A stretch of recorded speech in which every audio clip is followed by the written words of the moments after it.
घनदाट झाडीत चौबाजूनी दाट झाडीत व्यापलेला किल्ले कला नदी किल्ला कोल्हापूर जिल्ह्याच्या दक्षिण टोकास चंदगड तालुक्यात हा किल्ला वसलेला आहे.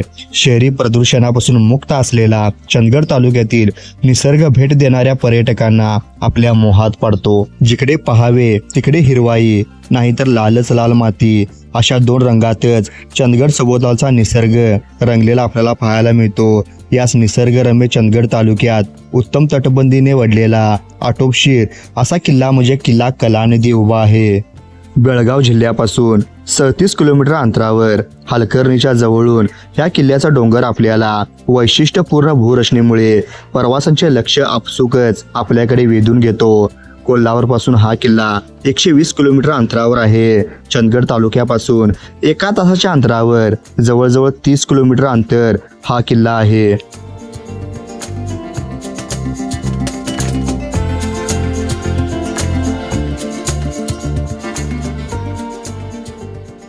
कलानिधी गडाची उंची समुद्र सपाटीपासून 1050 मीटर आहे. या गडाच्या पूर्वेस पारगड तर पश्चिमेस गंधर्वगड असे मजबूत दुर्ग सोबती लाभलेले आहेत. कलानदी गडावर पिण्याच्या पाण्याची अडचण असल्यामुळे आपण खालून गावातूनच न विसरता पाणी घेऊन जायचे आहे. गावापासून पुढे शेतातून जाणाऱ्या वाटेने आपण गडाच्या पूर्व बाजूच्या अंतरावर वसलेल्या धनगरवाड्यात 10 मिनिटात जाऊन पोहोचतो. या धनगरवाडीची वस्ती पार करून थोडे अंतर चालल्यावर गडावर जाणारा जांभ्या दगडातील पक्का रस्ता लागतो. डोंगराचा एक टप्पा चढल्यानंतर दगडातील खिंडीसारखा मार्ग दिसतो. त्यानंतर आपण किल्ल्याच्या दरवाजात पोहोचतो. गावापासून इथपर्यंत पोहोचण्यासाठी अर्धा तास लागतो. जय शिवराय मित्रांनो, आम्ही आता कलानिधी या किल्ल्यावरती येऊन पोहोचलेलो आहोत आणि माझ्यासोबत इथं आलोक पाटील, हर्षद हे आमच्यासोबत इथे आलेले आहेत. हा किल्ला कोल्हापूर पासून 140 किलोमीटर अंतरावर आहे. हा किल्ला चंदगड तालुक्यामध्ये आपल्याला पाहायला मिळतो. हा किल्ला काळ्या पाषाणामध्ये बांधलेला असून हा किल्ला नंदी आकाराचा आहे. त्यामुळे ह्या किल्ल्याला काळा नंदी असे देखील म्हटले जाते. किल्ल्यावरती आपल्याला इथे जुन्या घरांचे अवशेष पाहायला मिळतात. पाऊस असल्या कारणाने धोके जास्त पडलेले असलेल्या कारणामुळे आपल्याला ते स्पष्ट दिसू शकणार नाहीत. हे आपण व्हिडिओमध्ये पाहू शकता.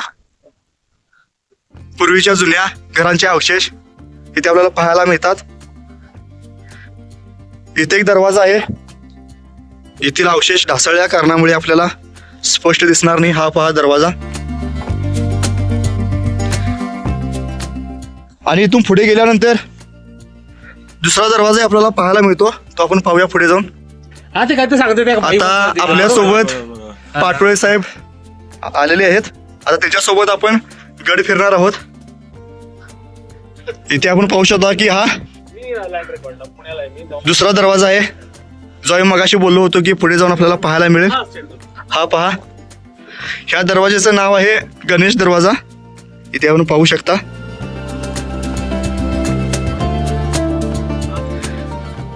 गडाची डागडुजी न झालेल्या कारणामुळे येथील अवशेष ढासळून पडलेले आहेत. हा दरवाजा. पूर्वी इथे लोकांची वस्ती होती आणि तेथील घराचे अवशेष इथे आपण ढासळलेले इथे पाहू शकतो.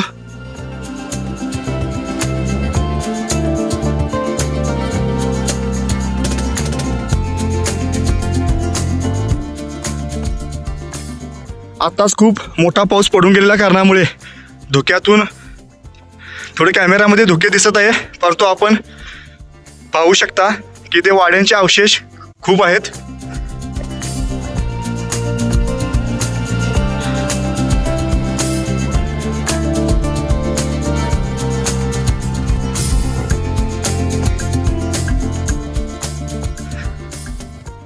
इथे आपण पाहू शकता की इथे एक विहीर आहे. हे पाहूया विहिरीमध्ये पाणी आहे का. आमचे शिवभक्त आलोक पाटील, पाटोळे साहेब आणि हर्षद खाली जाऊन पोचलेले आहेत. आपण पाहूया की विहिरीमध्ये पाणी आहे का. विहिरीच्या आतमध्ये उतरण्यासाठी एका बाजूने आपल्याला इथे पायऱ्या पाहायला मिळतात, परंतु त्या पायऱ्या ढासळलेल्या कारणामुळे आत जाण्यासाठी काळजीपूर्वक पावलांवरती चालून आत जावावे लागते. एका चौकोनी कातळ कोरीव हौदात 2 विहिरी अशी विचित्र रचना इथे आपल्याला पाहायला मिळते. गडिंग्लज जवळच्या सामानगडासारखेच विहिरी संकुलन असून याचा उपयोग पूर्वीच्या काळी कैदखाने म्हणून करत असत. पाहूया आत पाणी आहे का? ह्या विहिरीमध्ये पाणी नाही आहे. साईडच्या विहिरीमध्ये पाहूया.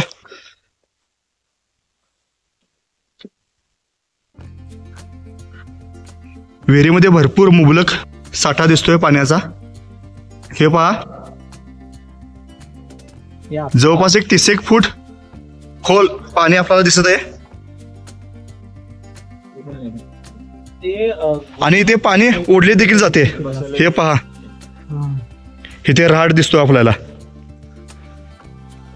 बहुतेक इथलं पाणी ओढलं सुद्धा जात असेल, परंतु हे गंजलेलं सुद्धा दिसतंय थोडंफार. आणि विहिरीमध्ये उतरण्यासाठी आपल्या जुन्या पद्धतीच्या पायऱ्या सुद्धा आपल्याला पाहायला मिळतात. ह्या विहिरीत आजूबाजूला पायऱ्या, दिवळ्या, चौथरे असे अनेक अवशेष इथे आपल्याला पाहायला मिळतात.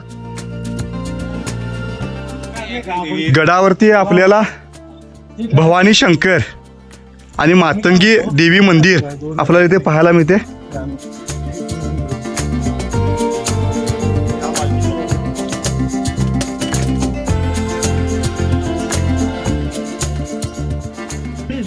बाप्पांची आकर्षक मूर्ती आपल्याला दिसत आहे. आतमध्ये जाऊन आपण पाहूया.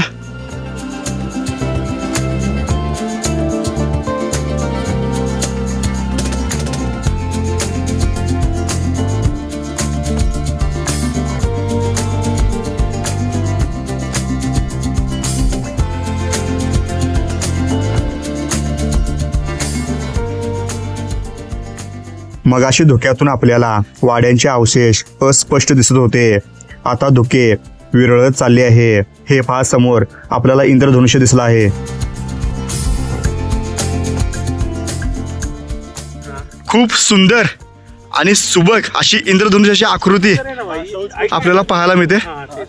इथे गडावरती आपल्याला टावर पाहायला मिळतो. आणि हा जो परिसर आपल्याला पाहायला मिळतो, हा परिसर म्हणजे तुळशी वृंदावन असे या परिसराचे नाव आहे. इथे आपण पाहू शकता की किती मोठे पटांगण इथे आपल्याला पाहायला मिळते. गड माथ्यावर पोहोचताच गडाचा आटोपशीर आकार आपल्या पटकन लक्षात येतो. गडाचे साधारण 2 भाग असून एका भागात दूरसंचारणाचा टावर व दुसऱ्या भागात उर्वरित गड आहे. गडावर आपल्याला अनेक जुनी बांधकामे आढळतात. इथे सोचकुंभ आहे, इथे आपण पाहू शकता.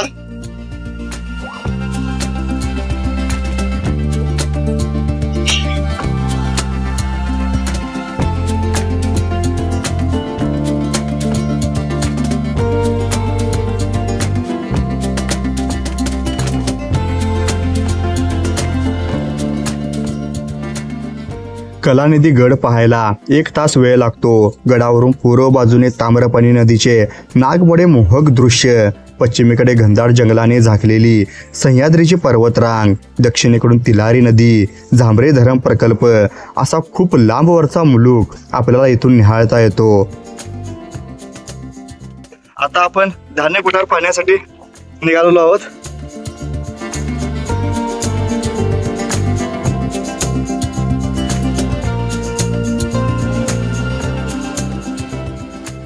आम्ही धान्य कोठार पाहायसाठी आतमध्ये आलो. धान्य कोठारामध्ये खूप बरेचसे साहित्य इकडे तिकडे पडलेले होते आणि खूप कचराही इथे आम्हाला दिसला.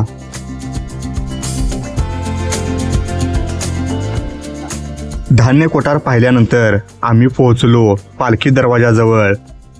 वरील बांधकाम थोडे ढासळले आहे, परंतु दरवाजाचा पाया अधिक मजबूत आहे.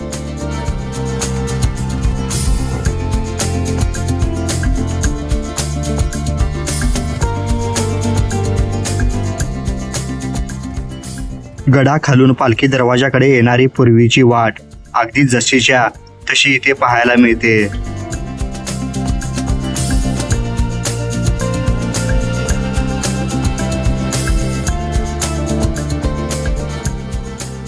एक महत्त्वाची बाब म्हणजे महाराष्ट्राचे साहित्यिक पु ल देशपांडे यांचे वंशज या किल्ल्याचे किल्लेदार होते. ही गोष्ट पु ल नेहमी अत्यंत अभिमानाने सांगत असत.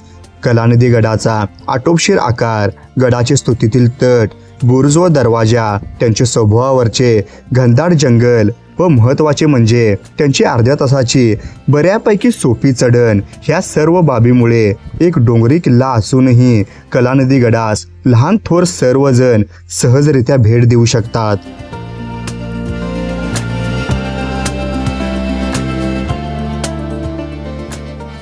मित्रांनो, आपण कलानिधी गड पाहिलेला आहे आणि त्याचा इतिहासही ऐकलेला आहे. चला तर मित्रांनो, आपण लगेचच भेटूया पुढच्या व्हिडिओमध्ये. धन्यवाद. जय शिवराय.